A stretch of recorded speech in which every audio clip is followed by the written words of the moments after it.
Avec sa seconde place à Monza, Sainz a-t-il assuré son avenir chez Ferrari? Quid de celui de son équipier Leclerc? Que manque-t-il au prodige monégasque pour devenir champion du monde?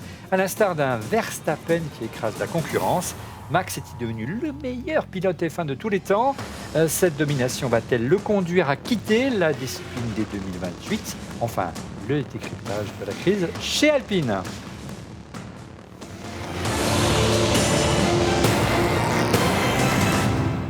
Et bonjour à toutes et à tous. Voilà un beau programme. Très heureux de vous retrouver pour ce 8e numéro d'On refait la F1. Merci pour votre fidélité et n'hésitez pas à nous soutenir en vous abonnant à notre chaîne YouTube et à liker bien sûr la vidéo. Vous le savez, On refait la F1, c'est chaque jeudi après un Grand Prix. Et comme chaque semaine ou presque, pour arbitrer nos fanats du paddock, dont l'expertise n'est jamais de mauvaise foi, contrairement à nos chroniqueurs, notre team principal. Eric Boulier, Radio Tchèque, Eric. Radio Tchèque, bonjour Olivier. Radio Tchèque. Loud and clear. À tes côtés, Eric, notre polémiste de la F1, fan de Lewis Hamilton et de son écurie Mercedes, qui a bien du mal en ce moment, Monsieur Laurent Pantanach. Bonjour tout le monde. Et eux ont retrouvé des couleurs, ils sont un rouge vrombrissant. Hein. Je ne sais pas si ça se dit en duplex, les deals du village ici à Paris. Fabrice Marcella, alias Pépone, bonjour. J'applaudis maintenant. Oui. Bonjour à tous. Et à tes côtés, un autre homme d'église de l'église Ferrari, monsieur Alain Duca, alias Don Camille. Monseigneur, ça va bien? Buongiorno a tutti. Voilà. Et quant à moi, vous le savez, je demeure un fan du doyen des pilotes, mais qui se modifie avec les années. C'est comme moi. Fernando Alonso. Allez, on enchaîne avec le débrief du Grand Prix d'Italie, avec notamment Ferrari et Carlos Sainz qui retrouvent des couleurs.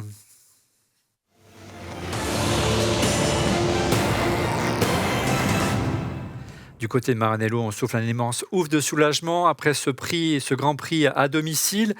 Plus surprenant encore, le regain de forme de Carlos Sainz qui a dominé tout au long du week-end, notamment son équipier Charles Leclerc. Surpris, nos amis tifosi? Alors, surpris, non. Enfin, en tout cas, c'est la meilleure course de Ferrari de l'année. C'est une des courses en plus où on voit une voiture enfin devant les Red Bull, au moins pendant 15 tours. Hein. Je ne suis pas sûr qu'il y ait eu d'autres cas depuis le début de la compète. Et puis, ça a fait quand même le show en fin de course, avec des pilotes qui se battaient pour la 3e place. Donc, moi, je trouve que c'est un très, très beau Grand Prix. Bien sûr, on espère mieux. On espère surtout une première place.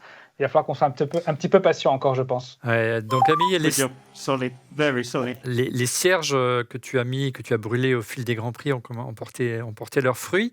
Une super défense face à Verstappen, notamment de Sainz et Leclerc. Moi, ça m'a vraiment surpris, ce regain de forme de Carlos Sainz, Alain.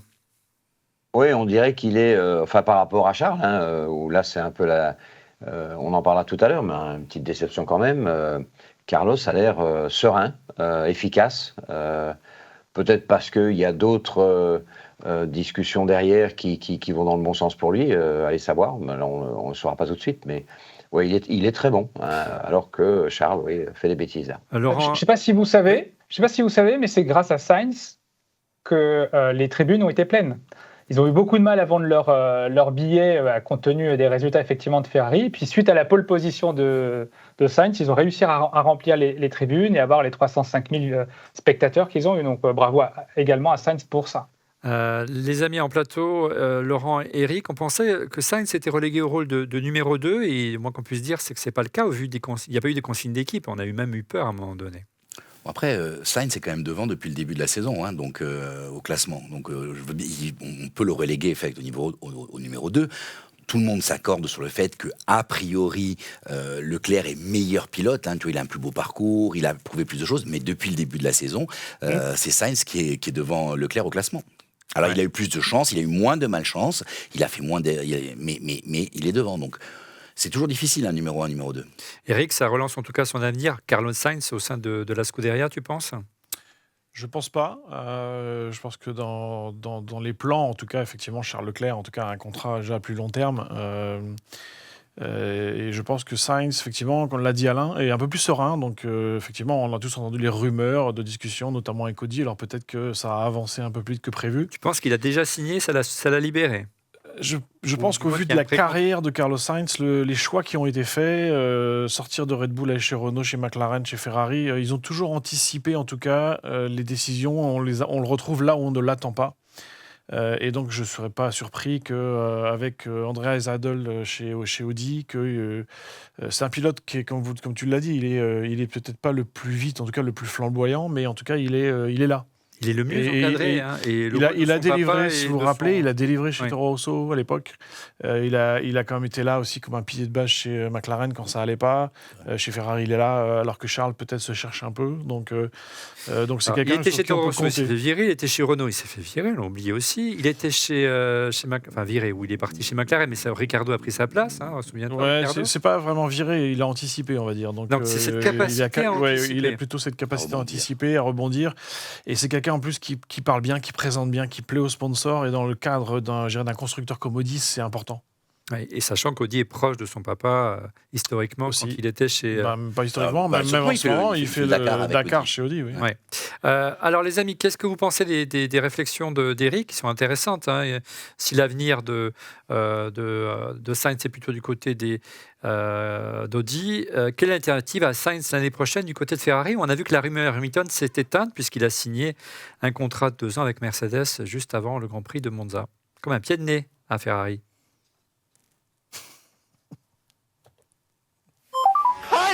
Eh oui. Ah, c'est une petite pique. Fabrice, il m'en veut pas. Moi, je signerais Albon, perso. Tu signerais Albon? Ah ouais, pour moi, c'est le pilote qui m'impressionne. C'est celui qui parle. Enfin, c'est étonnant. Moi, c'est le pilote qui m'impressionne le plus sur les 20 pilotes aujourd'hui. Je trouve que c'est celui qui tire le plus de sa voiture. Tu vois, il a une voiture qui est pas exceptionnelle. Je trouve que ce qu'il fait est exceptionnel. En tout cas, il exploite à plus que 100%. Les garçons du côté de Ferrari, les Ferraris, qu'est-ce que... Il a montré sur ce Grand Prix. Il a d'ailleurs l'interview post Grand Prix génial. Il dit, je pense que Lando doit pas dire la même chose que moi. Mais moi, je me suis éclaté, quoi. Oui, je pense que l'autre derrière, il n'en pouvait plus, quoi. Mais il a défendu. C'est une grosse défense. Eric, tu es d'accord, c'est vrai qu'il a été pas mal critiqué lorsqu'il était chez Red Bull. Il a perdu son volant chez Red Bull. Mais tout le monde a perdu son volant chez Red Bull, à part Max. Moi, je serais un peu plus mesuré quand même. Je pense que quand on s'épanouit chez Williams, c'est une chose. Aller chez Ferrari, c'est quand même 3 niveaux au-dessus de pression. C'est pas tout à fait la même approche et on connaît des pilotes qui se sont cassés les dents. Je pense qu'aujourd'hui, Ferrari doit d'abord régler le problème Leclerc avant d'aller chercher un deuxième pilote. Après, je pense que ouvrir la porte chez Ferrari des pilotes, la liste, elle apparaît. Lewis, il y en a beaucoup qui souhaiteraient être là-bas, quoi. Ouais. Allez, quel successeur éventuel, brièvement du côté des tifosi, vous verriez à côté pour remplacer Sainz? C'est vrai que le marché est il n'y a pas 50 000 possibilités pour Ferrari en ce moment. Oui, alors après, moi j'aime bien Lando Norris par exemple. Il a un bon contrat apparemment en béton. Voilà, mais c'est un pilote, notamment cette année, je trouve un très très bon pilote. Et je le verrais bien à côté, pour challenger un petit peu notre ami Charles Leclerc. Ce serait un pilote, à mon avis, qui ferait sens pour Ferrari. Écoute, on va avoir une réponse assez rapide puisque le contrat de Leclerc et de Sainz arrive bientôt à son terme. Justement, Leclerc, parlons-en. Quel avenir pour Charles Leclerc?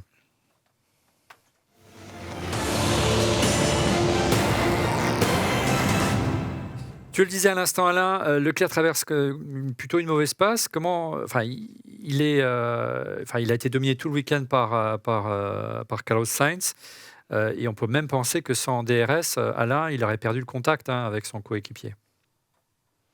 Oui, je vais même plus loin. Laurent a un petit peu parlé de ça, mais le nombre d'erreurs qu'il a pu commettre cette saison commence à être important. C'est moi qui polémiquerai parce que j'adore Charles, donc il n'y a pas de problème là-dessus, mais il faut qu'il trouve un bon sophrologue. Il faut qu'il se calme. Et voilà. Mais j'adore Charles, quoi. Et moi, j'espère qu'il y arrive. C'est clair qu'il doit souffrir de la suprématie de Max, parce que c'est 2 gars qui se côtoient depuis très longtemps. Mais bon, c'est pas tout. Il faut arriver vraiment à gérer ses émotions. Et là, il a de gros problèmes là-dessus. En ce y compris, je trouve des réactions post-Grand Prix ou juste pendant la course qui au niveau, je vais dire, nom de Ferrari, écurie Ferrari, me pose à moi problème aussi. Il y a un moment, il faut savoir tempérer ses ardeurs, quoi. Voilà. Et donc, la sophrologie, un bon sophrologue. Ouais. Voilà, c'est mon conseil. Moi, j'ai une question quand même. Il aurait doublé Sainz dans le dernier, dans la chicane 1 au dernier tour. Qu'est-ce qui se passe, quoi? Il est sur le podium, on le prend pour un héros, il a été dominé tout le week-end et finalement il se retrouve sur le podium devant Sainz. Tu vois, ça se joue à pas grand-chose parfois. Non, mais elle est quand même symptomatique, cette volonté de passer absolument son équipier. Pardon, Fabrice. Oui, il aurait pu sortir son équipier et là, c'était la catastrophe aussi, en fait. Donc, c'est là où... Est-ce que c'était le moment finalement, pour lui, d'essayer de prouver quoi que ce soit. C'est-à-dire qu'il a quand même commencé son Grand Prix en faisant un copier-coller de la configuration de Sainz. Donc à un moment donné, c'est bien aussi de laisser à Sainz, même si je préfère un Charles Leclerc, c'est vrai, mais je trouve que là, c'était trop en fait. Ouais, donc je fais un copier-coller de la config, je ne suis pas premier en pôle, et à la fin, je risque de tout faire péter parce que j'ai envie d'y être juste devant, quoi. Donc voilà, l'ambiance dans les prochains Grands Prix risque d'être un peu tendue. Ouais, ça va se tendre un peu. Et puis, pour reprendre ce que tu disais, Fabrice, il y a une expression dans le paddock qui est quand même from hero to zero. Hein, donc c'est vraiment très très facile de... comme tu l'as dit, sur le dernier tour, tu peux être le héros ou tu peux être le zéro. Après, c'était un peu risqué, effectivement, de les laisser courir. Maintenant, ça a été génial de les voir se battre comme ça, mais ça a quand même passé 2-3 fois très, très, très limite, quoi. Oui. Après, c'était un week-end sans, quoi. Charles n'était pas là, Charles n'était pas forcément... ça marchait pas, comme tu dis. Pour le départ de la course, il est en réglage de Sainz, et Sainz était peut-être sur un nuage, donc le fait que les deux... écoute, tant mieux pour Sainz. Je pense que Charles, effectivement, a connu un début fantastique chez Ferrari en gagnant des courses et en étant idolâtré. Le revers de la médaille, c'est quand ça se passe moins bien, effectivement. Il y a de la frustration, il y a autre, et je pense que dans sa tête aussi, il a dû être courtisé par d'autres équipes, en tout cas, tout le monde le sait. Et il y a un moment, tu te poses des questions. Qu'est-ce que je fais? Je reste chez Ferrari. Est-ce que je suis entendu, pas entendu? Changement d'état-major. Enfin voilà, il y a quand même beaucoup de bouleversements chez Ferrari. À lui de retrouver sa position, sa motivation et surtout de rester bien focus, comme on dit. On sentait bien que Ferrari a tout misé sur cette course. Et on peut me dire tous les moyens ont été mis pour que l'équipe soit pas ridicule à Monza. Je suis désolé pour nos ferraristes, mais c'est la vérité. On en a vu les ailerons, les évolutions de la voiture, alors que les autres écuries proposaient quasiment aucune évolution. Donc c'était un Grand Prix important. C'est presque étonnant qu'ils se soient laissés comme ça s'affronter en fin de Grand Prix. Est-ce que, en prenant le problème à l'envers, ça montre que justement Leclerc a un statut spécial au sein de Ferrari et on ne dit pas à Leclerc, on fiche les positions. Non, je pense qu'il n'y a pas de statut entre les deux. Aujourd'hui, ils sont à égalité. En tout cas, c'est une sacrée prise de risque qui a été prise par Fred Vasseur. Non, on s'est régalé, mais voilà. Tu l'as dit, Alain, il commet pas mal de fautes, tout simplement. Il me fait penser un petit peu au début de Verstappen, où il était éblouissant et il commettait quelques erreurs, il surconduisait. Et c'est vrai qu'il a besoin de trouver une certaine tranquillité, une certaine constance qu'a parfaitement su acquérir aujourd'hui Verstappen. Un Verstappen qui a évolué, on va en parler tout à l'heure parce qu'il y a un sujet qui lui est consacré. Est-ce que c'est devenu le meilleur pilote de tous les temps? Mais on voit que la vie de Verstappen a évolué depuis qu'il est en couple. Il est plus tranquille, il est plus cool. Il est un peu moins jet-setter, il est un peu moins sur les réseaux sociaux. Voilà, c'est pas forcément le cas d'Alain Leclerc qui est très, très, très sollicité. Il a la publicité. Voilà, c'est une icône en Italie.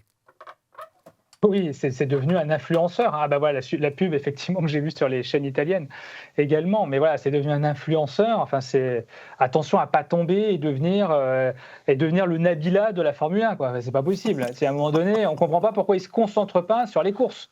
C'est ça qu'on lui demande. On s'en fout de le voir sur Twitter ou en train de se prendre en selfie avec les stars américaines. Enfin, ou composer la musique. Et en vente pas mal d'ailleurs, pas mal de streams. C'est important, ce cocon familial, savoir se recentrer sur sa famille, sur ses amis, être bien entouré. Quand tu étais team principal de McLaren ou de Lotus F1, tu faisais attention à ces points-là. Tu étais obligé de recadrer quand tu avais un Raikkonen, quand tu avais un Grosjean, qui, souviens-toi, dans ces années-là, avait tendance un petit peu à... Ouais. Oui, tu recadres, mais après, les contrats sont effectivement, quand c'est la course, tu contrôles, quand c'est privé, tu contrôles pas, mais Il y a un peu de ça, tu penses, pour Leclerc ? Je pense qu'il y a un peu de ça, effectivement. Je sais qu'en France aussi, il y a pas mal de publicités avec Charles. Donc, effectivement, il a été ultra sollicité ces derniers mois. Après, il y a un équilibre à trouver. Je sais que sa vie privée a été chamboulée aussi. Donc, il y a peut-être des choses, effectivement, pour lui. Mais à lui de remettre, comme on dit, l'église au milieu du village, pour faire la référence à Ferrari. Ben oui. Et effectivement, de pouvoir aussi se mettre dans une position où il doit lui-même construire sa... tu vois, à l'inverse, comme tu dis, Verstappen, c'est vrai que c'était un petit peu le bazar au début, mais un chien fou étant très jeune aussi, tu vois, et le succès arrive et tout. Maturité. Et alors lui, c'est l'inverse, lui, il a construit des murs et il s'est mis en famille, il a construit son couple, et voilà, il est très serein aujourd'hui. Je pense que c'est ce que Charles doit faire aussi, et ça passe par aussi des vérités par rapport à son équipe, sur ses engagements F1, sur sa carrière, sur ce qu'il veut faire, quoi. Donc s'il y a un moment, il faut que la tête soit bien mise et bien à l'endroit. Allez, Mais Eric, tu dates cette stabilité de Max Verstappen de quand ? Parce qu'une fois qu'il a gagné la première fois finalement le championnat du monde, c'est quand même peut-être plus facile, entre guillemets, de se dire c'est bon, j'ai réussi à le faire, quoi. Donc, ça a contribué en ça tout cas. date d'avant, d'accord. Okay, déjà, Max, il y a le Max public, il y a le Max pilote de course, il y a le Max privé. J'ai la chance de le connaître en privé. J'étais là d'ailleurs, sa première victoire à Barcelone, et on avait festoyer ensemble. Mais c'est quelqu'un qui est très mature en fait pour son âge, et en fait c'est lui très tôt en fait. Et avant d'être champion du monde, bien avant en fait, dès sa première année chez Red Bull, il a commencé à décliner autour de lui et mettre son entourage au pas, et même son père quelque part et tout. Donc il a vraiment pris sa vie en main lui-même. Allez, on continue sur Ferrari et la perspective de l'année prochaine et d'une toute nouvelle F1.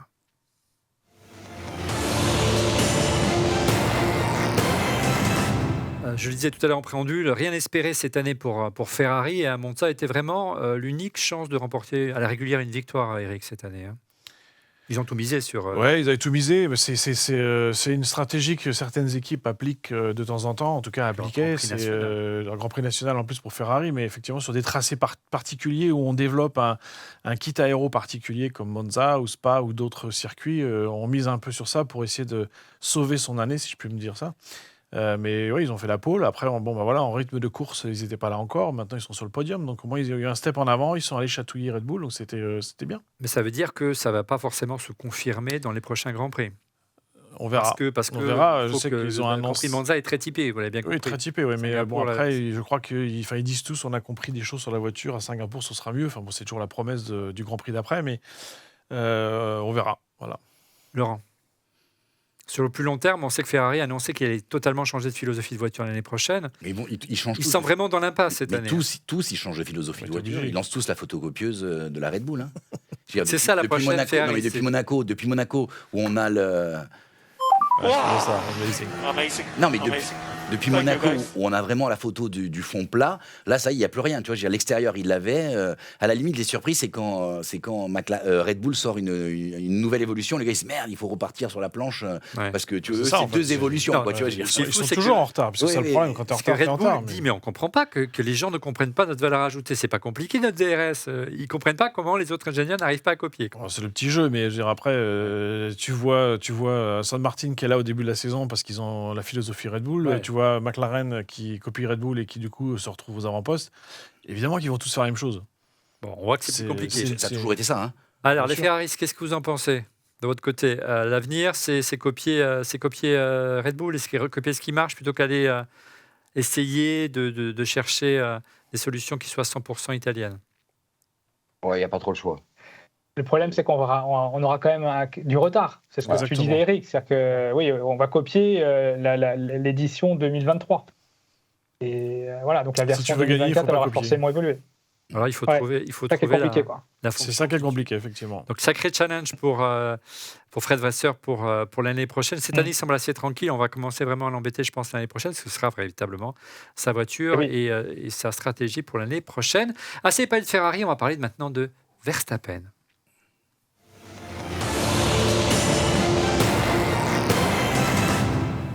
Verstappen semble vraiment en état de grâce en ce début de saison, même plus qu'en début de saison.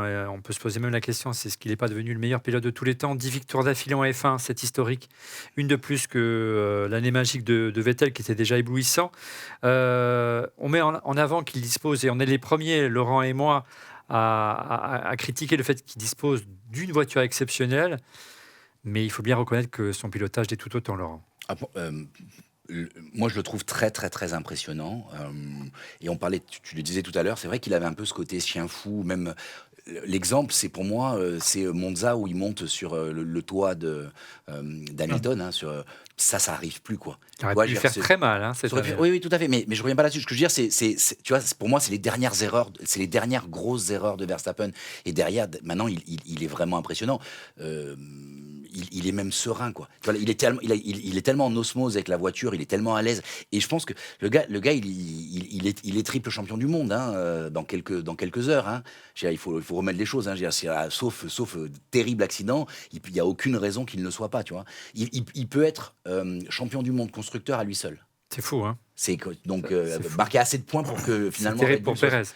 Sans Pérez. On le disait tout à l'heure, Eric, par le passé, il n'hésitait pas à être limite, hein, pour imposer sa loi, très dur, voire viril depuis son premier titre. Et il est beaucoup plus patient. On l'a vu à Monza. Il a attendu le 15e tour et il n'a pas tout misé au premier virage. Donc ça, c'est vraiment une évolution. On l'a dit, sa vie personnelle, il doit y jouer. Mais quand on fait le parallèle avec un Hamilton ou le parallèle notamment avec un Schumacher, on savait que Schumacher, par moment, il pouvait péter un plomb. On l'a vu lorsqu'il est revenu chez Ferrari avec son ancien coéquipier Barrichello, hein, où il a serré contre le mur. Il pouvait bloquer une voiture dans le dernier virage à Monaco et il a été disqualifié quand il était chez Ferrari. Il apprend de ses erreurs, hein, Verstappen. Ils apprennent tous. Hein, La différence, c'est que là, il n'a pas une voiture exceptionnelle. Il a effectivement la meilleure voiture et la voiture, elle a été faite pour lui. Donc, c'était déjà la première différence. Parce que quand on voit aussi, Pérez aujourd'hui, il ne gagne pas toutes les courses ou il n'est pas tous les week-ends sur le podium. Donc, c'est quand même. Ce qui est déjà pas mal. Il y a aussi ça. Et ça a développé. Il a tout le package. Il a mis tout le package en fait en place. Il a sa vie privée qui est au point. Ses relations familiales avec son père qui sont au point. Avec son écurie. La voiture, elle est parfaite. Il est effectivement au top de sa forme. Donc après, si Red Bull, dans 1 an, 2 ans, 3 ans, n'est plus aussi dominateur, ce ne sera pas forcément le même pilote qu'on reverra parce qu'il n'y aura plus la même sérénité. Les Ferraris, est-ce que vous pensez que, qu'il a atteint, qu'aujourd'hui, il est le meilleur pilote de tous les temps? Allez, ça va vous faire mal, mais allez-y. De tous les temps, je ne sais pas. En tout cas, 10e victoire consécutive. Personne n'a gagné à part lui depuis le mois d'avril. Alors je sais que ce que je vais dire va encore agacer ceux qui nous regardent sur Ferrari, mais ce qui compte pour moi avant tout, c'est que Ferrari gagne. Qu'il gagne avec Charles Leclerc ou avec Pérez, encore moins avec Pérez, mais avec Sainz, je m'en fous en fait. Et donc, je fais la proposition à Max. Rejoins-nous s'il te plaît, Max. Ou alors Scoop, voilà, Pérez chez Ferrari. Du moment, quoi. De quoi? Scoop, Pérez chez Ferrari, c'est... Ouais, non, là, je vais très loin, là. Ah, c'est bon, c'est même plus la peine d'espérer un titre. Non, blague à part, Alain, on sait on parlait de Schumacher, j'étais un petit peu dur tout à l'heure avec lui, mais il avait eu au moins, à un moment donné, après sa deuxième couronne d'affilée chez Benetton, pris l'immense risque de quitter une écurie qui était installée, qui était dominatrice, pour aller chez une écurie où rien fonctionnait, bien que Jean Todt soit déjà là à l'époque, et a mis 4 ou 5 ans à rebâtir avec Jean Todt Ferrari. Est-ce que Hamilton a fait pareil. Hein? Hamilton a fait pareil. Hamilton a fait pareil, oui. Mais est-ce que c'est pas ça qui permettrait à Verstappen de définitivement dorer son blason au panthéon de la Formule 1? Parce qu'en plus, s'il fait ça, qu'il gagne avec Olivier, tu es un mage. Non, mais tu as raison. En gros, les plus grands, pour moi, c'est ceux qui ont gagné les championnats du monde dans différentes écuries. Ouais. Difficile de s'appeler Fangio, faut être très clair. Quand on regarde ce qu'il a fait, c'est absolument hallucinant. Mais c'est clair que je vois pas où Max pourrait aller rehausser ça autrement que chez Ferrari. C'est tout. Ouais. Et de gagner des championnats du monde chez Ferrari. Mais voilà. Alors, en tout cas, il aura le choix entre arrêter ou venir chez Ferrari, c'est tout, quoi. Enfin, il n'a pas beaucoup plus de choix que ça. Qu'est-ce qu'il irait faire chez Mercedes ou ailleurs? Alors arrêtez, tu as lâché le mot, hein, une telle domination à tel point que le double champion du monde, bientôt triple, c'est quasiment fait, pourrait quitter la F1 plus tôt que prévu. Rappelons qu'il n'a que 25 ans.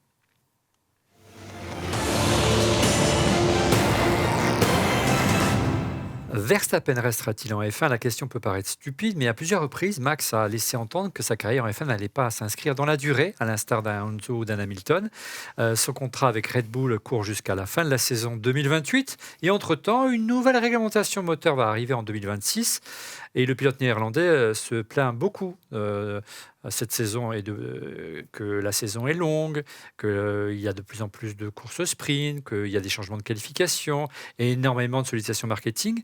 On regardait notamment ce qu'il a déclaré au Télégraphe, qui est un journal néerlandais. Hein, je cite Max. Il a dit, par exemple, je passe plus d'un mois par an sur des activités marketing. À un moment donné, on n'a plus envie de continuer. Est-ce que c'est de l'info ? Est-ce que c'est de l'intox selon vous ? Est-ce que c'est un moyen de mettre la pression sur ses employeurs ? Laurent ? Il y a deux choses. Pour moi, je vois deux choses dans ce que tu dis. La première, c'est il faut se rappeler que Max, c'est un produit automobile. Hein. C'est-à-dire que depuis qu'il a 3 ans, tout tourne autour. Il est jamais allé à l'école. Tu vois, il a étudié. Tu vois, Son père l'a programmé pour ça. C'est ça. C'est vraiment un robot et ça paye. Hein, donc c'est peut-être. Je pense pas que ce soit le meilleur pilote de tous les temps, mais par contre, ça restera un très grand pilote, et on se rappellera de Verstappen, on oubliera son père, on se rappellera que de lui. Ça, c'est la première chose. Après, je pense qu'il peut pas s'arrêter, moi. Je pense que ces mecs-là, surtout quand il y a un robot qui a été picousé depuis qu'il est tout petit. Oui, mais que ce soit Schumacher, je pense que c'est des gars, ils auraient beaucoup de mal à arrêter. Je pense que moi, c'est plutôt de la négociation publique pour, dans les contrats, essayer de négocier. Et tu nous as déjà raconté plein de fois les deals, hein, où tu faisais des demi-après-midi, des heures avec Alonso, où tu négociais un nombre d'heures et tu ne donnais pas le même nombre d'heures pour essayer, parce qu'en fait, quand tu gères une écurie, tu as des sponsors, tu dois obtenir, et tu te rends compte que c'est l'enfer de faire entrer dans le calendrier tout ce qu'on t'a demandé, quoi. Donc, je pense que c'est aussi une façon de négocier, de faire croire qu'ils se lassent, mais je pense qu'ils se lassent pas du tout. Eric, ils sont de plus en plus sollicités, pour reprendre, si tu peux raconter un petit peu ton expérience, ils sont de plus en plus sollicités pour des opérations marketing. Il n'y a plus d'essais en vrai, je dirais, à part les essais du jeudi et du vendredi et du samedi. Bref, ton sentiment, tout ça. Alors oui et non, en fait. C'est vrai Raconte l'histoire d'Alonso. Il y a de plus en plus de grands prix, donc ça c'est sûr qu'ils sont plus sollicités, mais en même temps, quand tu es sur un grand prix du jeudi au dimanche, autant le faire.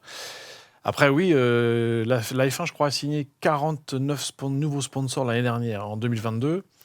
Donc, qui dit sponsor dit effectivement obligation marketing. N'empêche que la vie des pilotes, on aimerait bien l'avoir quand même, parce que s'il n'a que 1 mois à faire d'activité marketing par an sur les 12, ils ont encore quand même beaucoup de temps libre.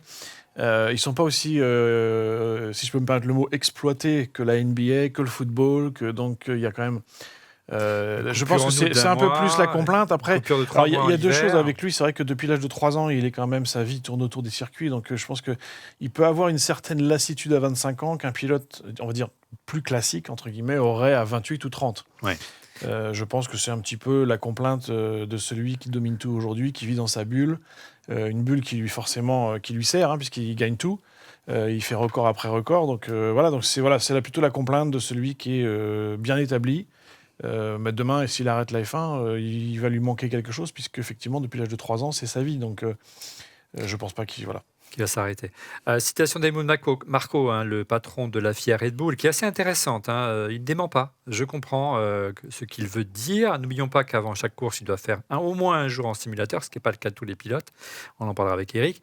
Et même s'il a réduit ses obligations de relations publiques et de marketing, il en reste encore, sans oublier qu'il doit maintenir et développer sa condition physique. Après tout ça, il lui reste naturellement très peu de temps libre pour lui et ses proches. Très honnêtement, je ne pense pas que Max restera aussi longtemps en Formule 1 qu'un pilote comme Fernando Alonso, par exemple. À un moment donné, il dira juste « j'en ai assez » et il s'en ira juste comme ça. Oui, c'est possible. Étonnant.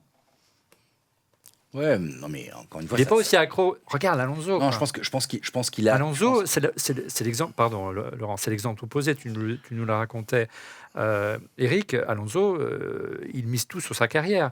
Il n'a pas de relation stable, longue durée avec tous ses mariages sont mal terminés. Il n'a pas d'enfants. Enfin, vraiment, la compétition, c'est toute sa vie. Hamilton, c'est exactement la même chose. Alors qu'on sent que l'approche d'un Chez Ferrari, c'est la même chose. Hein. Charles et Carlos, bon. Après je pense que enfin, si je peux me permettre, on parle de choses qui ont été filtrées par différentes personnes, par des médias, par peut-être un moment de frustration dans la vie de Max.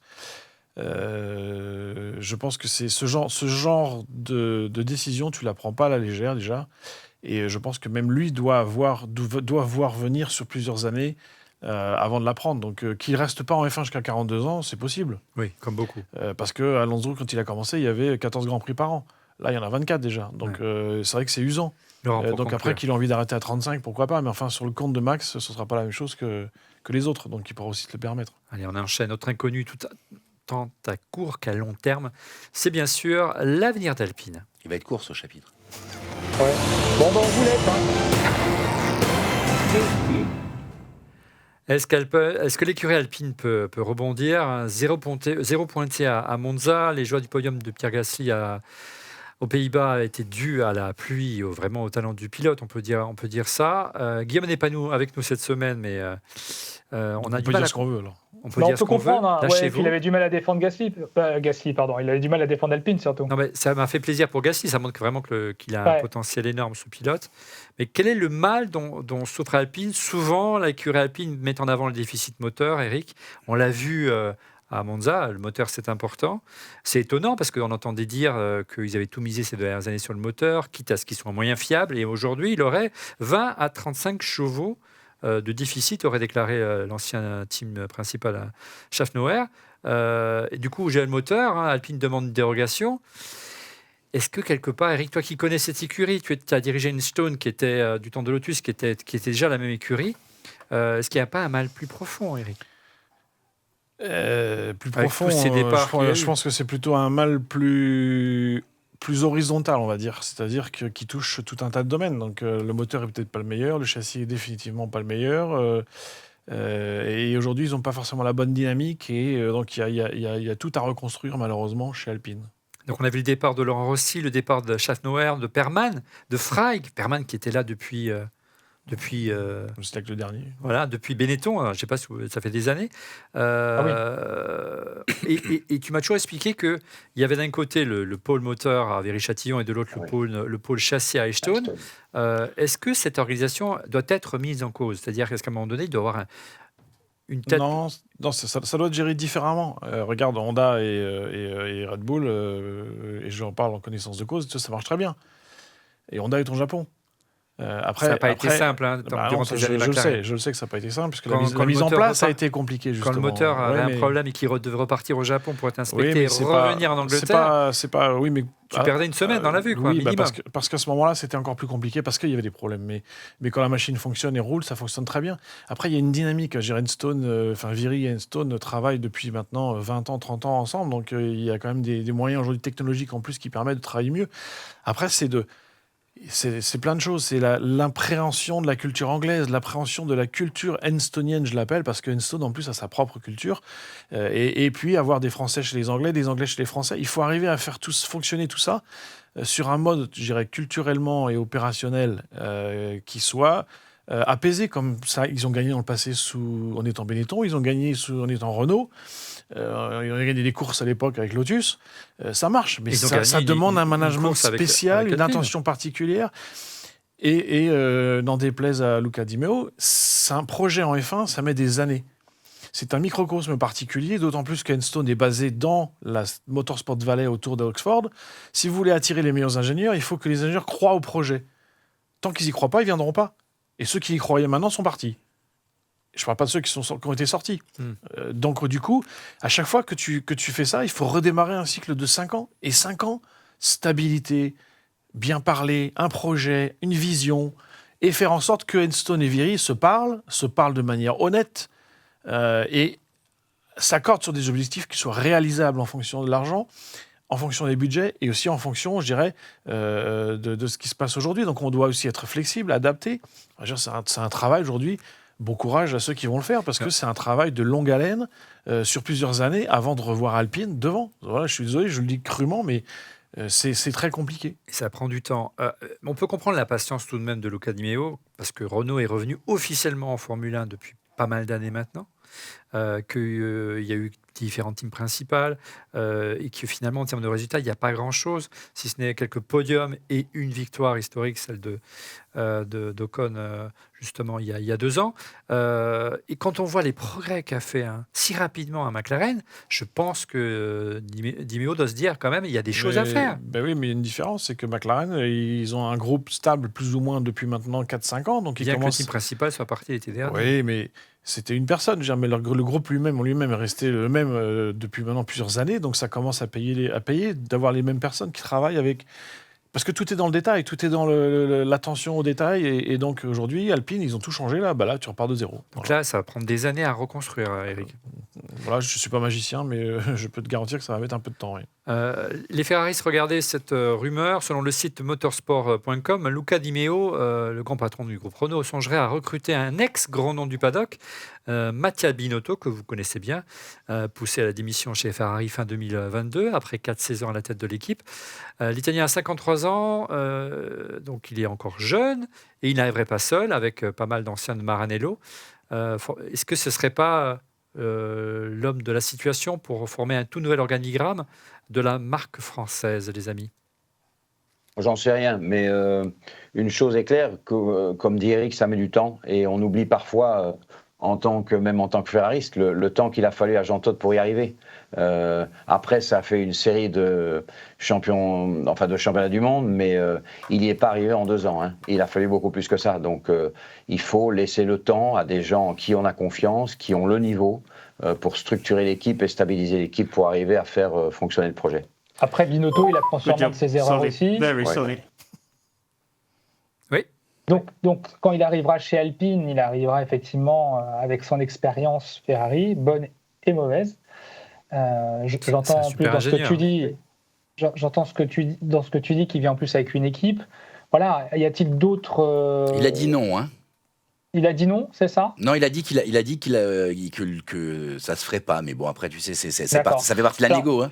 J'ai écouté des podcasteurs italiens quand il était chez Alpha, pour qu'il n'allait pas aller chez Ferrari, mais on a vu le résultat. J'ai écouté des podcasteurs italiens qui justement doutaient peut-être de l'arrivée de Binotto, notamment au regard du dernier Grand Prix à Monza, où toutes les écuries avaient laissé porte ouverte à Binotto qui venait dans le paddock, à la rencontre des équipes. Alors, il exprimait le fait que c'était assez étonnant d'avoir des écuries aussi ouvertes qui allaient accueillir peut-être un futur compétiteur. Donc voilà, il remettait en cause l'idée même que Binotto pouvait aller chez Alpine. Donc à suivre. Alpine, Laurent, ton sentiment, surtout qu'il y a eu pas mal de grands acteurs qui sont passés par Renault, Prost notamment. Ils ont essayé de reprendre l'organisation de Mercedes. Prost jouait le rôle de Lauda. Il y a eu de très grands noms qui sont passés, qu'ils ont laissé partir. Je pense qu'une des difficultés de Renault, c'est que c'est une des rares marques automobiles qui a du mal à franchement séparer la F1 de Renault. C'est-à-dire que tu te rends compte que Ferrari, finalement, tu vois, ils ont dans leur ADN le sport auto, McLaren aussi, et Renault, ça reste quand même une marque grand public, tu vois. Et on a l'impression que la F1, c'est j'y vais, j'en reviens, j'y vais, j'en reviens. Et c'est toujours... Il y a un coup, je mets des moyens, et puis je fais des économies. Et c'est toujours un ruissellement de la marque automobile grand public vers la Formule 1. Et je crois avoir compris des échanges même qu'on a pu avoir ensemble, et je t'en remercie, c'est toujours très effectif, que finalement, à un moment donné, il faut être capable de dire, bon, c'est un truc à part, c'est un truc qui va nous coûter de l'argent, et c'est un truc qu'il faut laisser le temps. Oui, Mercedes. Mais Mercedes en est le meilleur exemple. Eux, ils ont vraiment... C'est un très bon point. Tu prends Ferrari, c'est à part. Chez McLaren, c'est une entité à part. Red Bull, c'est différent, évidemment, mais c'est vrai que Mercedes, Brackley, est autonome. Complètement autonome du groupe de Stuttgart. Renault, par contre, Renault a besoin, toutes les semaines, ils viennent, ils vont à Enstone et ils expliquent en français ou en franglais aux Anglais ce qu'il faut faire. Et ça, il ne faut pas faire. Je pense que leur plus gros problème, il est là aujourd'hui. C'est ça qu'il faudrait poser la question. C'est à Fred Vasseur, parce qu'il a quand même démissionné de chez Renault. Il était chez Renault pendant quelques années. Et voilà, aujourd'hui, il est chez Ferrari. Donc, ça aurait été l'homme de la situation, selon moi. Mais c'est tout personnel. Voilà pour les actus presque de l'été, parce qu'on a été absent tout l'été. On passe au quiz F1.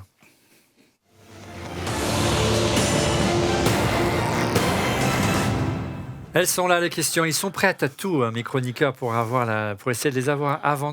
Je ne veux pas citer des noms, mais ils sont prêts même à me soudoyer, me faire prendre encore du poids. Surtout, je ne veux pas citer de nom, mais il a été élu à vie maire du village Baïséa. Mais de toute façon. 4 questions, vous connaissez le principe. Non, il n'a fait qu'imiter Laurent. 4 questions, une réponse dès la première vous rapporte 4 points. 3 questions, on vous rapporte 3 points, Vas-y, pose des questions. etc. Êtes-vous prêts, messieurs ? Allez. Alors, on va lancer le décompte, allons-y.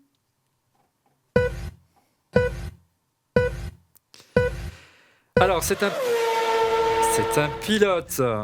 En 2020, j'ai remporté le championnat de Formule 3. En 2020, j'ai remporté... L'eau pour cher. Non, Stroll. non, éliminé tous les deux. J'ai débuté en F1 avec l'équipe Alpine en tant que pilote d'essai et de développement. En 2020, Allez, j'ai les gars. remporté le championnat de Formule 3. Piastri. Eh oui. Voilà, Oscar Piastri, bravo! Ça y est, il est arrivé. Merci Guillaume, il n'est pas là. C'est Guillaume Départ.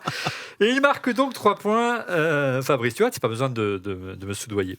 Tout à Oscar fait. Piastri, donc le jeune et talentueux pilote australien qui est arrivé cette année chez McLaren et qui a bien fait apparemment, parce que quand on voit où on est aujourd'hui à Alpine, c'est une bonne pioche. Et moi, il m'a vraiment agréablement...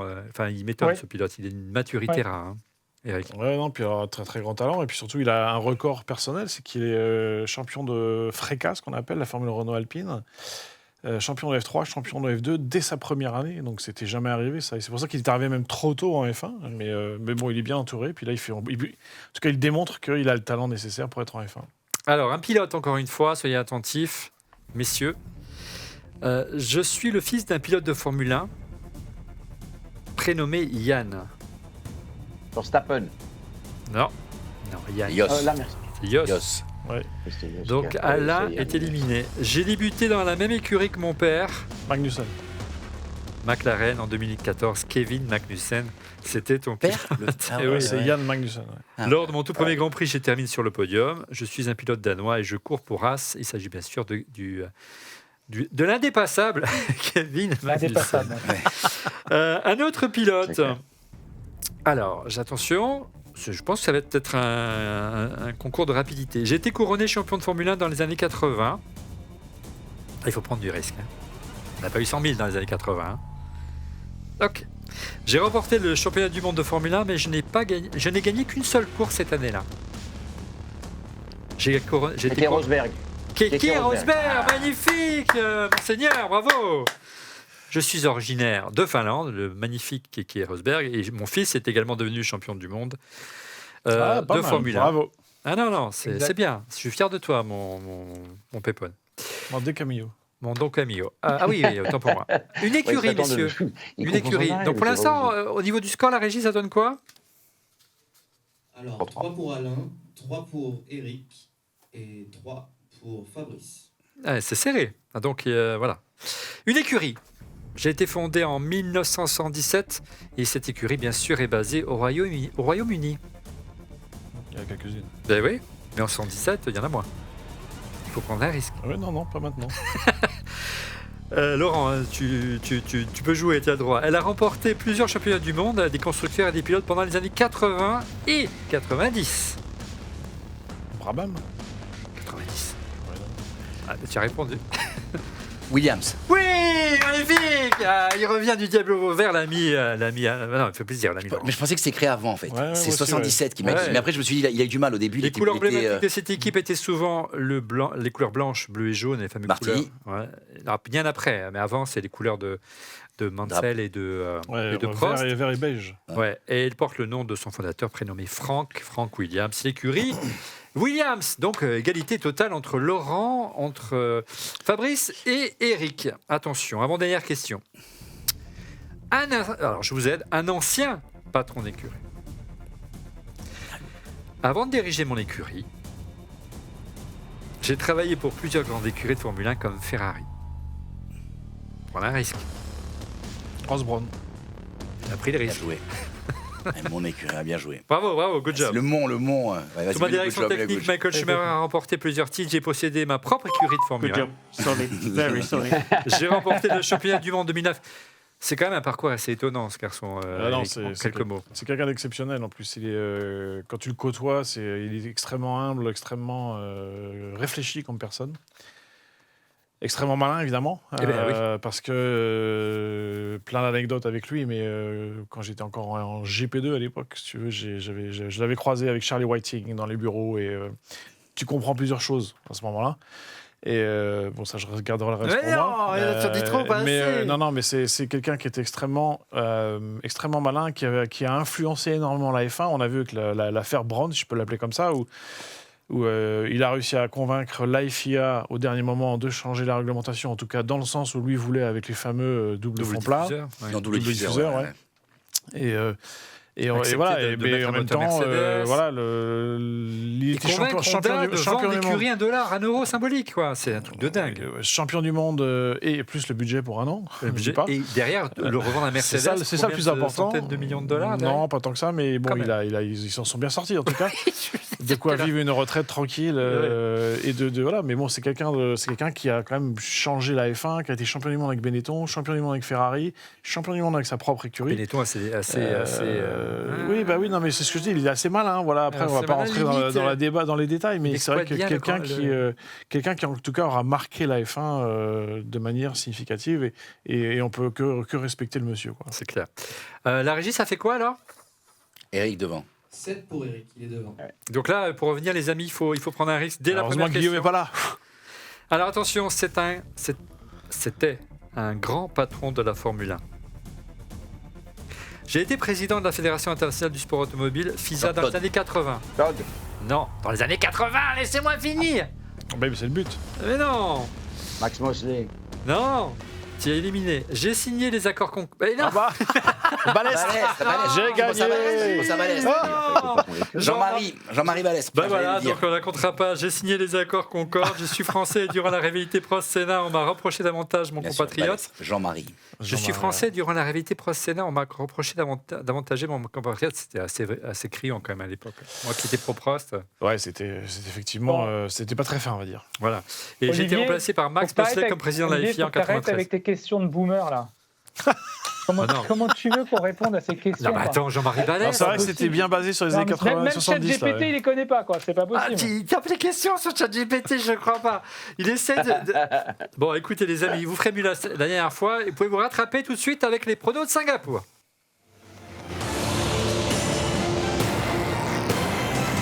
Les amis, quels sont vos pronos du Grand Prix de Singapour? On commence avec Laurent. Verstappen, Hamilton, Leclerc. Leclerc. Ouais, Ah, c'est bien. Hamilton de second. ouais. Je me dis, ça tourne, il y a beaucoup de tournants, il n'y a pas besoin de vitesse. C'est beaucoup de murs pour Leclerc. Hein. Oui, mais c'est Latifi qui prend les murs, c'est pas C'est Leclerc. vrai. Ouais. Eric, ton prono. On va dire Verstappen, Perez et Leclerc. Verstappen, Perez, Leclerc. Du côté des tifosi, Fabrice. Verstappen, Leclerc, Perez. Non, arrête avec Et- Leclerc. Et moi, je suis avec le boss. Verstappen, Perez, Leclerc. Voilà. Bon, moi, j'ai Alonso, hein, Alonso. Donc, je ne vais pas le Ouais, mettre ouais. premier parce que Verstappen... Non, ce qui est quand même impressionnant, on ne l'a pas dit tout à l'heure, c'est que Verstappen, non seulement il domine outrageusement, il est bourré de talent, mais tout lui réussit en ce Ouais, moment. ouais. C'est-à-dire qu'il n'y a pas un arrêt au stand. Non, mais D'un microseconde en au retard. Canada, Il y a- il se sort au Canada, il prend le rail, il lui arrive rien. Je veux dire, Tu vois, je veux dire, c'est le mec. Ouais, il c'est a- la spirale du succès. C'est ça, c'est ça, s'appelle. c'est ça. je veux dire, tous les problèmes, c'est son coéquipier qui lui tombe dessus, problème technique, problème moteur, etc. C'est hallucinant. Donc Verstappen premier, est-ce qu'il peut pas, selon moi, il peut plus perdre. Oh, il va perdre, il va perdre. Touche du bois pour lui. Le deuxième, Fernando, quand même, Alonso.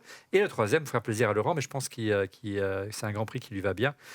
Lewis Hamilton. On se retrouve dans 15 jours, on remet les cartes à zéro et on verra qui a gagné. Et je l'inviterai à déjeuner. C'est la fin d'On refait la F1. Merci d'avoir suivi, les amis. On se retrouve, vous le savez, chaque semaine avant un Grand Prix. Et nous, on se retrouve la semaine prochaine pour le Grand Prix du Japon. Donc, c'est dès la semaine prochaine le Grand Prix du Japon. Donc, on pourra connaître vos résultats. Merci encore, les amis. On refait la F1, c'est le jeudi soir, la semaine d'un Grand Prix. Soyez au rendez-vous.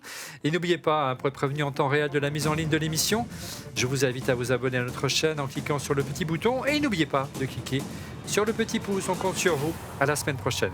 Salut! Ciao. Salut, ciao.